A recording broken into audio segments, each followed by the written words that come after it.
Welcome to the Voices of the GESDA Summit, and welcome to Sana Odeh. Hello.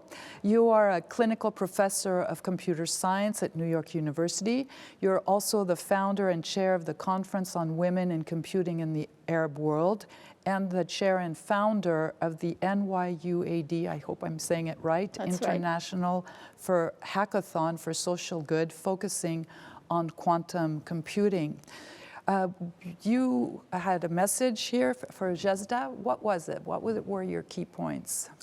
First, thanks for having me. I'm really honored to be here. I think this is a very important initiative worldwide, and I'm hoping that it will have a huge impact. They're definitely doing something that hasn't been done before, and it's extremely important.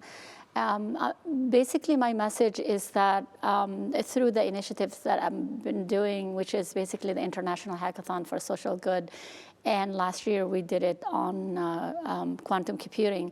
I've been doing this hackathon for 10 years, and we bring top computer scientists and top students from all over the world nominated by their departments.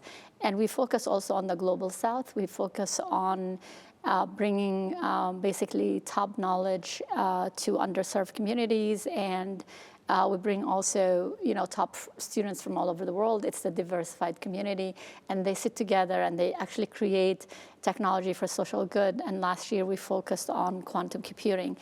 I was kind of terrified because a lot of the students that we bring, especially from the Global South, haven't really experimented with quantum computing. But I was determined that we need to really bring this technology of the future to the present and bring it also to the developing world, and to allow these students to experiment and to empower them to build a future that basically, if we don't prepare them for, they're going to be ostracized, and the gap will also further and disadvantage these brilliant students.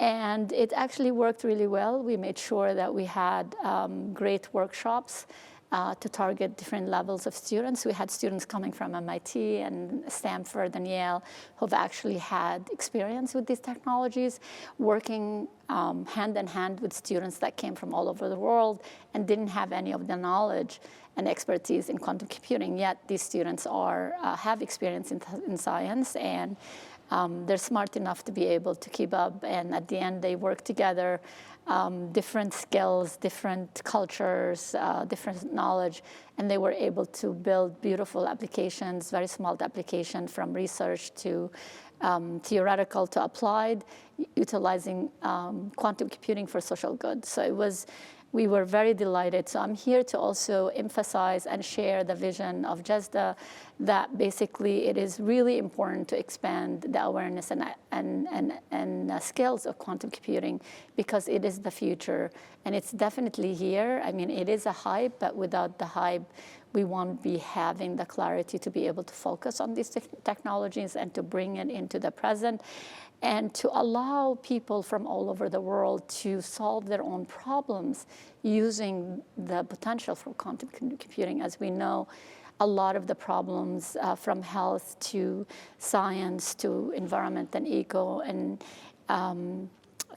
everything else will be basically dependent on the power of quantum computing, because it solves complicated systems that we couldn't solve it before.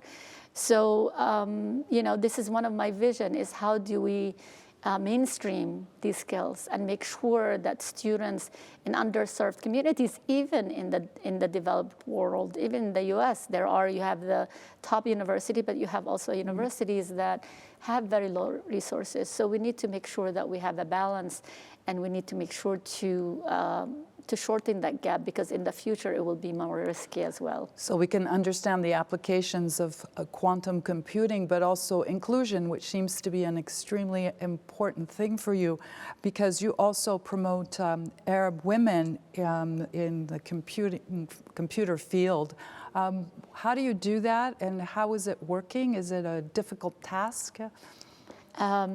Actually, so I'm a professor at NYU New York, and 12 years ago now we opened the university in Abu Dhabi, NYU Abu Dhabi.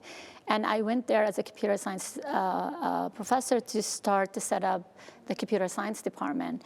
And I was really pleased to see when I traveled and I wanted to do conferences and collaborations within the region and also connect us to the international community.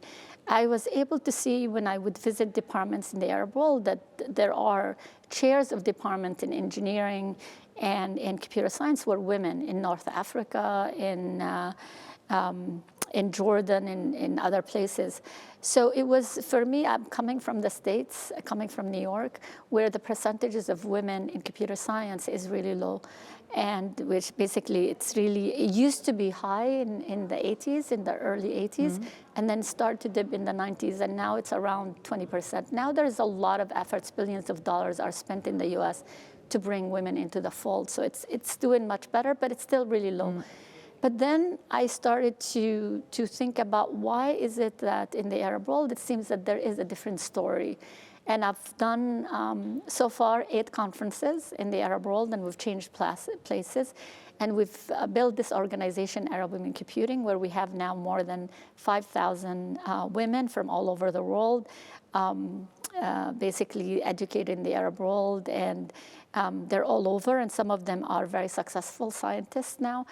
And also, we've started research. I've started research with other collaboration on why is it that the enrollment in the Arab world in computer science and technology fields and science fields are more, and in some cases, like in Palestine, in Saudi, in the UAE, in Egypt, you will see that the percentages of women are much more than the men, actually. So it is very exciting to see that. But we also want to study the challenges and opportunities, because when they go out to the world, they're also discriminated against, very similar to what happens worldwide. So we wanted to make sure that we have training and internship, and we do conferences, and we focus on technical transformation and technical workshops. And we link people, we create a network of support, and we link ourselves to conferences outside and a network of support with other organizations, worldwide organizations like the Anita Borg, for example, where they do the conference on women in computer science, and they bring together 26,000 women from all over the world. So this is part of what I thought that we can do, is to empower also these women by bringing them the resources, because they're already empowered in a way. It's a very different story that nobody is really bringing attention to, because everybody talks about how women are not in technology, but for me, that is not really the case, because it's not the international pattern. And so we need to make sure that also in the West, so-called, to be able to enlighten themselves that this is not the pattern. So we should stop this story that women are not going into technology. It's some of the cues in the culture that sort of pushes women out, and we have to be careful about that and how to narrate that story. Thank you very much for telling us about your initiatives. Thank you, Sana Odeh. Thank you for having me.